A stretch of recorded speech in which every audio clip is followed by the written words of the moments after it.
عظیم صحابی رسول اسلام کے تیسرے خلیفہ حضرت سیدنا عثمان غنی ذو النورین رضی اللہ عنہ کے ایصال ثواب کے سلسلے میں دعوت اسلامی کے تحت افریقی ممالک کینیا اور نائجیریا کے شہروں ممباسا اور کانو میں مدرسۃ المدینہ اور جامعۃ المدینہ کے طلبہ کرام و اساتذہ کرام نے سورہ یاسین شریف سمیت قرآن پاک کی دیگر سورتوں کی تلاوت کی اور دعا اور فاتحہ خوانی کے سلسلے بھی ہوئے۔ The day of Sayyiduna Uthman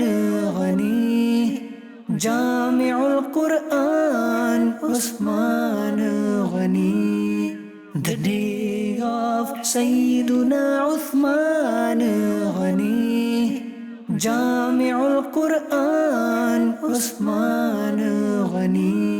ادھر افریقی ملک کینیا کی کولے کاؤنٹی میں ایک الگ موقع پر دعوت اسلامی کے تحت سنت و بھرا اجتماع منعقد کیا گیا، جس میں مقامی عاشقان رسول کی شرکت ہوئی، جبکہ مقامی مبلغ دعوت اسلامی اور نگران کولے کاؤنٹی نے سنت و بھرا بیان کرتے ہوئے شرکائے اجتماع کو نیک اعمال کرنے اور دعوت اسلامی کے دینی ماحول سے وابستہ ہو کر دین کی خدمت کرنے کا ذہن دیا۔ اختتام پر ایصال ثواب کے لیے FGRF کے تحت کھانے کی تقسیم کا سلسلہ بھی ہوا۔ مدنی چینل کے ناظرین، آپ بھی بزرگان دین اور اپنے مرحومین کے ایصال ثواب کے لیے دعا اور فاتحہ خوانی کا اہتمام کرتے رہیے اور اجر و ثواب پائیے۔